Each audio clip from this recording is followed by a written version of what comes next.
Oh, yeah, do.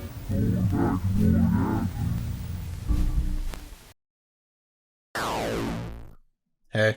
You know, I really do love living in this nice sturdy apartment. It's spacious, there are 3 walls, it's secure enough to— Wait, I've done this before.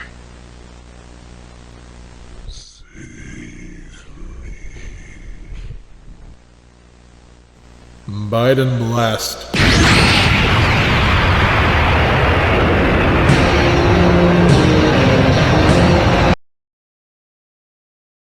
What do you think makes a good ending? Is it a conclusion that makes you think back on the journey that brought you there? Is it something that should leave you satisfied or leave you wanting more? If you were to ask me, well, it's not a real ending unless it has a musical number sung by a talking donkey. But what's all this talk about endings? We just started the video. Well, that's because today we're taking another look at the analog horror creations of Foxymations at the conclusion to their Killer Wolf series, Hansel and Gretel. I've already covered the previous 3 parts in another video, so check that out if you haven't already. But to give a brief recap of the series, a killer wolf is running amok in this fairy tale forest, killing Little Red Riding Hood and her grandma, and stealing their souls. Hearing about this, a hunter named Hansel enters the woods to murk the wolf, but he suffers from a biblical choke and ends up getting mauled, disfigured, frankly brutalized. Then the wolf moves on to terrorizing the 3 little pigs, low diffing the first 2 because they were dumb idiots who didn't understand proper architecture. But then the final pig, wanting to put an end to the wolf's reign of terror at any cost, burns his house down, sacrificing himself and freeing the soul that the wolf had stolen. But for some reason, Hansel's soul wasn't saved. He's left in agony, calling out for his sister, Gretel. Now this series is absolutely blown up, and naturally because of that, people have a lot of different opinions on the series. A lot of people mainly call out how derivative it is of the Walton Files, how tropey it is, and I even pointed out a lot of that in my last episode, but I really didn't push super hard on it, because at the end of the day, it's just not that fucking deep, man. To me in this day and age, the worst thing an analog horror series can be is boring, and for me personally, I think it's a fun series. Sure, it's goofy and it relies on a lot of tropes, but clearly a lot of effort also went into it. Maybe I just have a soft spot for it as an animator myself, but it's not just the bog standard text on screen describes scary thing happening with occasional found footage. Like, there's some real sauce in this. And I tell you what, that sauce tastes pretty good. There's still fun to be had with it, and this episode especially has some pretty good aspects to it that I'd like to see Foxy iterate on in the future. But look, I'm not trying to convince you what you should and shouldn't like. I'm telling you! Nah, I'm joking. Just don't yuck on my yums. That's all I ask. We open on a house that looks like it was built by a chimp working with nothing but Play-Doh and crab rangoons. Gretel's house. Inside we see Gretel sleeps uneasily, until she's woken up by the sound of a picture falling off the dresser. Why do you have a portrait of the Red Riding Hood and the wolf? Oh my... oh. I see. Yo, what's good, bro? Brother? Are you back?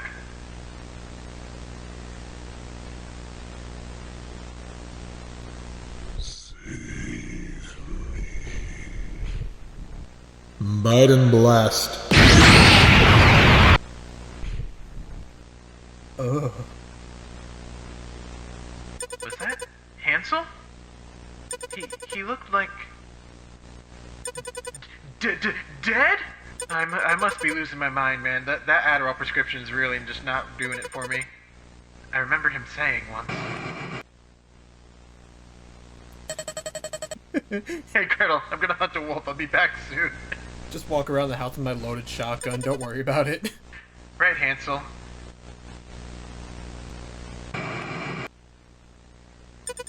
He hasn't been back for 3 days.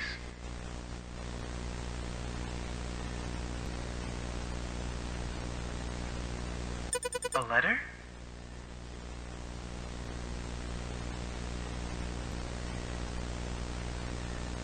Gretel, save me. Follow the breadcrumbs on the path.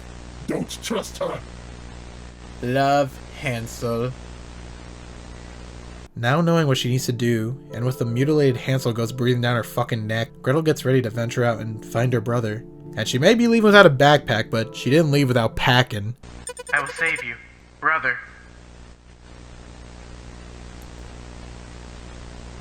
Oh my god, she's pulling up with the fucking blicky. Holy shit.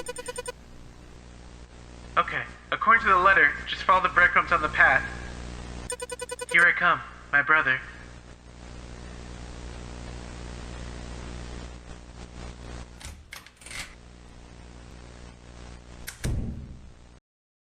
So as far as intros goes, I think this one is serviceable. We're introduced to Gretel, but we don't really get to know much about her except that she's aware of her Second Amendment rights. I just think that the motivation of her finally leaving to search for Hansel is kinda lame. Like for me, I feel like the intro would have been a lot more effective with Gretel having already left the house. We've already had the slow build-up intros for the first 3 episodes, so I think it would have just been a nice change of pace to have an intro where we're just thrust straight into the action. And if you were taking a shot every time I said intro, then that's being aware of your 22nd Amendment rights. That was a very funny historical reference. But yeah, this is clearly just meant as a vehicle for showing off more of the creepy Hansel drawing, which, in all honesty, now that this is the 3rd episode we're seeing him, it's lost a lot of its oomph. With how soon this video came out from the last one, I think it would have been worth maybe an extra week for Foxy to touch up the drawing some more, make it a bit more uncanny if you will, which is something I believe they have the ability for. Gretel hits the road, taking the same trail that Hansel and Little Red Riding Hood did before her, passing by some familiar locations. Where are these crumbs taking me? You know, the local NRA convention. The fuck is that? It looks like a completely destroyed brick house. What happened here? Oh, it's the pig's house that burned down. Oh, that's nice. Glad to see it's at least somewhat standing, you know? Really goes to show the architectural genius of the 3rd pig. He's a strong man. There's a house there, but the crumbs don't seem to lead there. Is that Grandma's house? It is! Oh, that old slut. Don't take a black light to this house, I'll tell you what.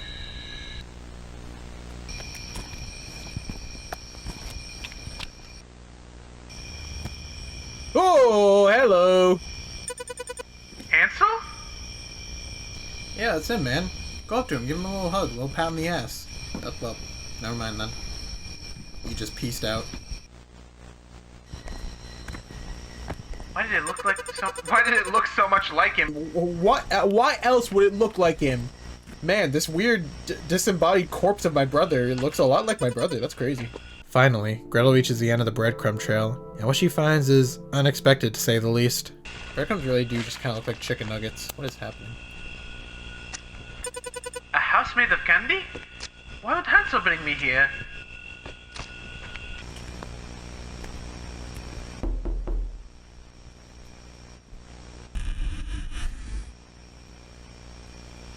Oh, I don't like that. Can I help you? Did you like my house? Oh god. You. Hi, I just want to know if you've seen my brother. He went out to get Adderall and milk, and he hasn't been back in 14 days. It's cold out there. I know how I can help you.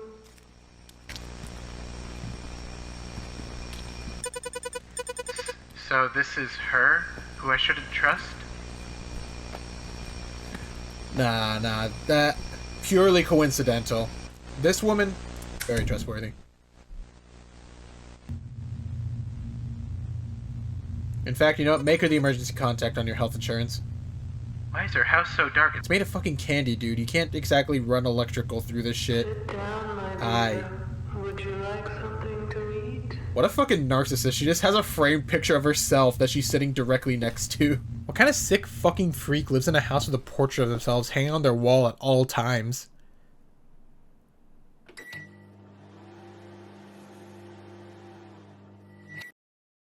Okay.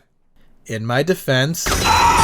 So right away, I want to say that I really wasn't expecting much going into this episode, especially from the witch. Like, I was prepared for her to just look kind of basic, but honestly, this is probably one of the most uncanny characters in the series. And if you're yelling at your screen, calling me a pussy and an idiot, you're 100% correct. But what I think makes this witch so uncanny for me is the juxtaposition. Hansel and Gretel are comprised of a lot of harsh edges and dark smeared colors, while the witch is strangely smooth and pale, giving her a doll-like quality in the most unsettling way. It reminds me a lot of this one ancient YouTube video called My Sister. Anyone remember that? If you do, ask your nurse to leave a comment for you because you're clearly in a retirement home. Anyways, Gretel sits down with the witch and has an LA Noire interrogation, trying to figure out where her brother is. And I just want to call attention really quick to how nice the puppet animation is here. Like in just the sitting animation, the secondary, overlapping, and follow-through action, it's all just really, really nice. I just quickly wanted to point attention to the genuine skill on display here. Anyways, the topic of the wolf comes up. Gretel explains that Hansel was here to kill the wolf, and this witch is apparently super familiar with said wolf, enough to where she starts trauma dumping his entire backstory to Gretel on a Wednesday afternoon. The wolf that roams these regions isn't just a wolf. It is evil itself. Apparently the wolf grew up as a normal bumbling baby boy, but was bullied brutally for his awful $30 haircut. Mean insults and pranks weren't enough though. And this summer, they're pulling the ultimate prank. What the fuck? That's not a prank, that's a crime! And then he went mad.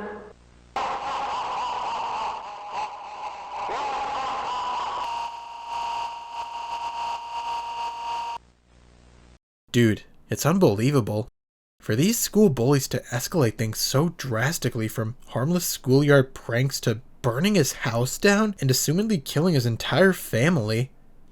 These guys are prank gods! Unfortunately, the boy didn't take so kindly to this transgression and repaid them with some extra holes in their organs.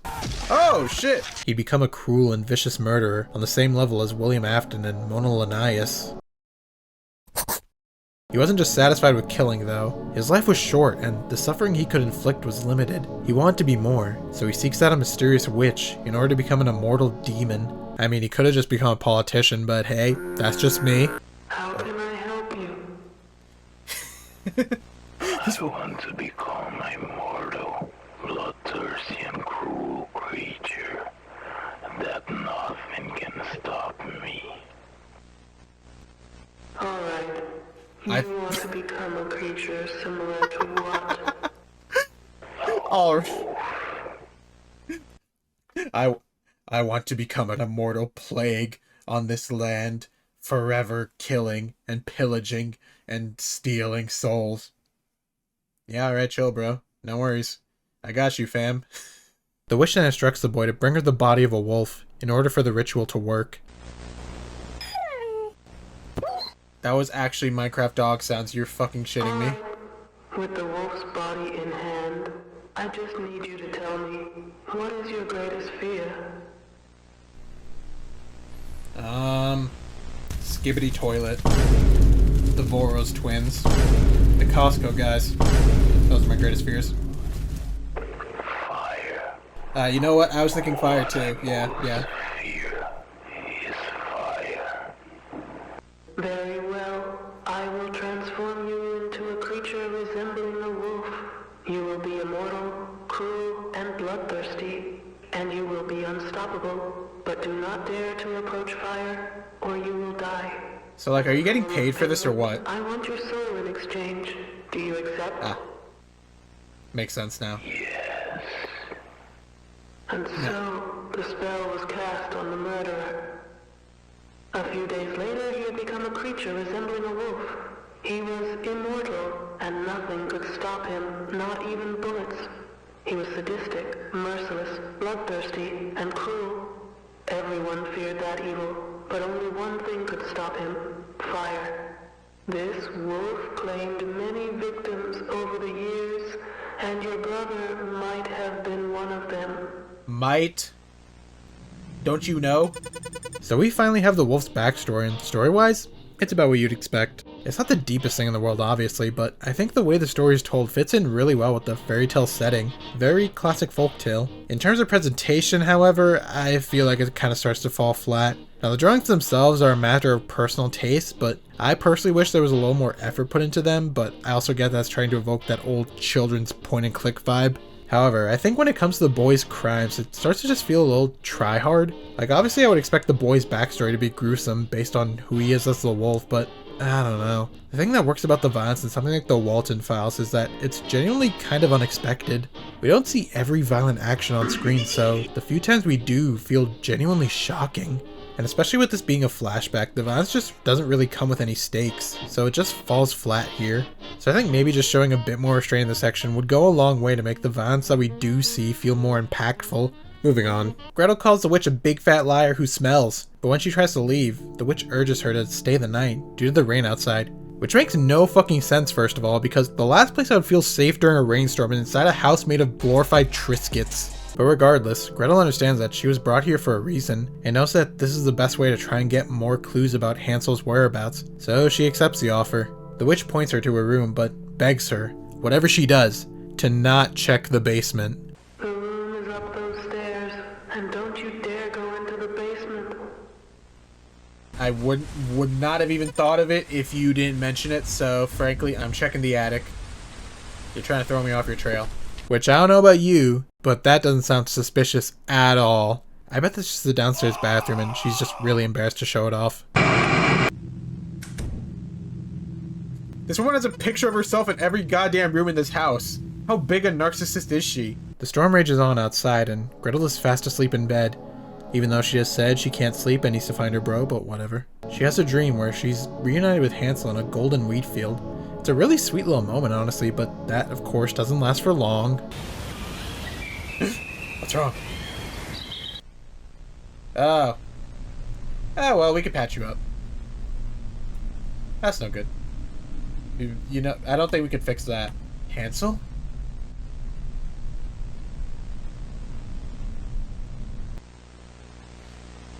Okay. Are you a medical professional? How can you diagnose that properly? Whoa! A nightmare?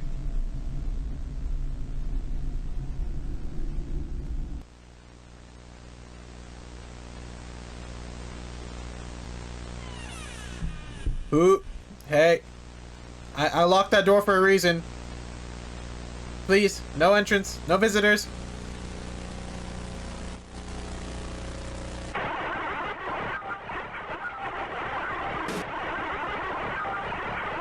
Okay, can you step back, please? Take like 3 steps back. 4 steps back! 4 steps back! This is much too close! Oh, thanks. Appreciate it. Damn! I ended up falling asleep by accident. I can't stay here. I need to find Hansel. Who opened this door? I better be careful.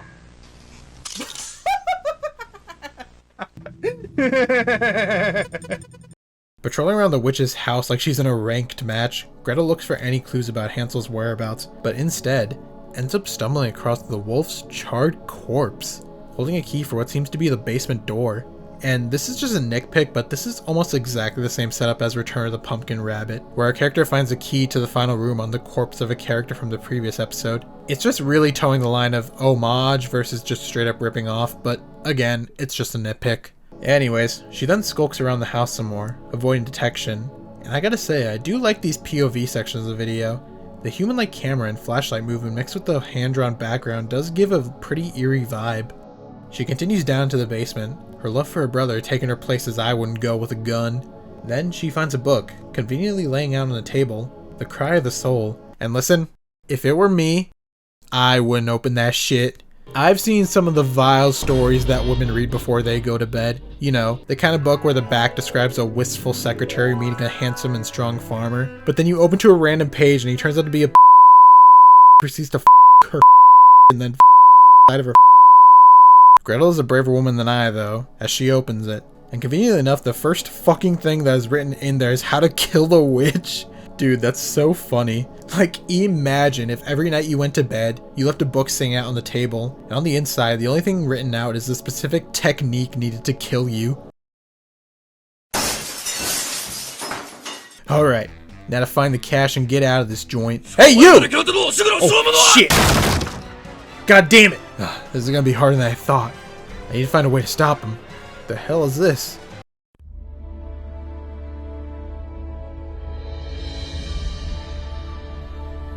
To kill Anthony, you need to stick a hot dog in his belly button? Luckily, I never leave home without a wiener in my hand. Take this! Yeah! Wait, why didn't that work? It's written right here. Dude, that's my wife's romance novel. Oh. Can I have some money? Biden Black. Yeah, anyways, Gretel's reading is interrupted when she's discovered by the witch and pinned down by the wolf. You better have better aim than hands. Oh no! The witch confronts Gretel, struggling to break free. We then get the all-important villain monologue moment.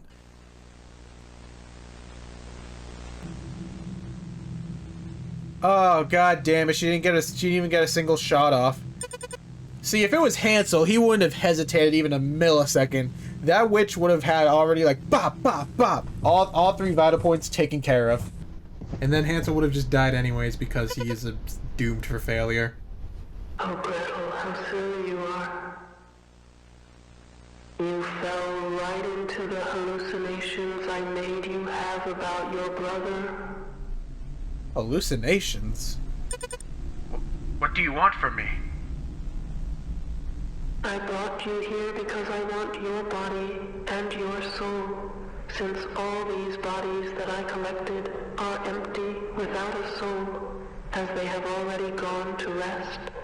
No! Yours and your brothers. Who are you? I am the witch. The same one who created the wolf and all this curse, all these murders. The witch? It can't be! No! Was that supposed to be like a plot twist? I'm so confused. So that I could become more powerful and unstoppable. I was present at all these deaths, but unfortunately my creation was killed by your weakness. But there still remained you and your brother, and so I brought you here. Now see how your brother is, and contemplate your failure in killing the wolf. What do you mean my failure in killing the wolf? I didn't do shit. That was those fucking pigs. Oh, okay.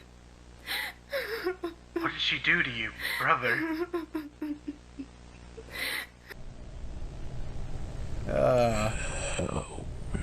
She's alive?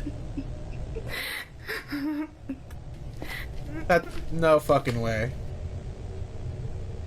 Oh no. Oh!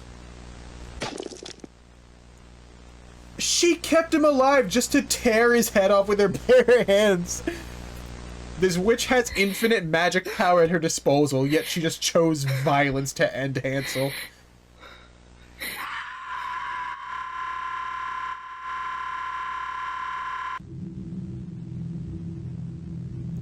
Now that I have your brother's soul, all I have left is your Gretel. Come here. Give me your soul.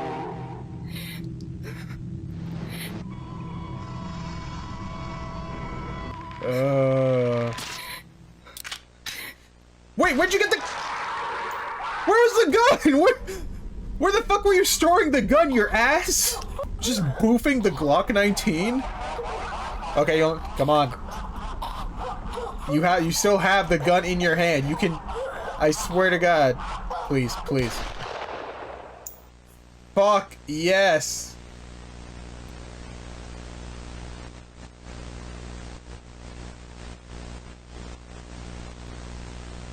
The witch's heart was pierced. As described in the book, by hitting these 3 points, the witch would die.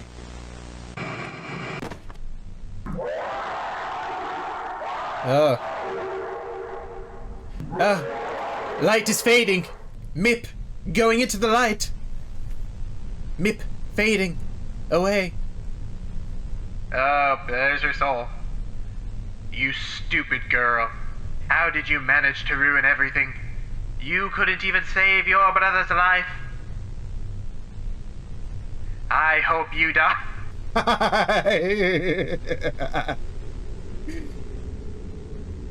We will both burn in hell together. Well, you know, at least they know it's coming. They seem pretty happy about it. Well, off they go.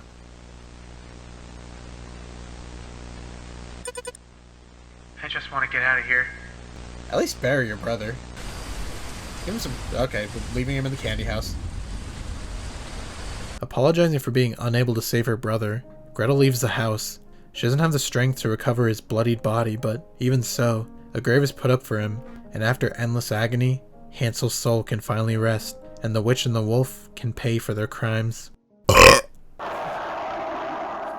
Oh man, hell looks lit, honestly. I'm sure they're having a great time down there. So that was the ending of the Killer Wolf series, and I gotta say, it's alright. Definitely a fun time, don't get me wrong. I think I just can't help but feel a little disappointed by this ending. The typical trend for analog horror series that pop off super hard is that they evolve and get better with each new entry, while this one, it just kind of stayed consistently the same. And it's not like that's an awful thing, but it could just give off the vibe of someone who wants to cash in on the hype. Now, I don't personally think that's what Foxy was doing. They clearly have a lot of talent and clearly had the story at least loosely planned out. I just think with the skill on display, this ending could have been so much more if there's just more time put into it. And that's the message that I hope to leave this video on. Foxymations is a very skilled and talented animator who has a lot of potential, and I want to see them grow from this. Invest more time with the next short, come up with an original story, a unique style, something that is uniquely scary to you. I've made this point in a previous video, but when you're writing and creating a horror story, you can't look around and write about what other people find scary. You need to write about what you find scary. That's how we get some truly authentic and unnerving horror experiences. And I really think you have the potential to do it, Foxy. Just remember, you're an artist, not a machine. Don't let yourself get stuck into a state where you're just wading through a graveyard of what's come before you, and picking out bits and pieces to turn into your own. Leave your own unique mark on this digital world. I believe in you.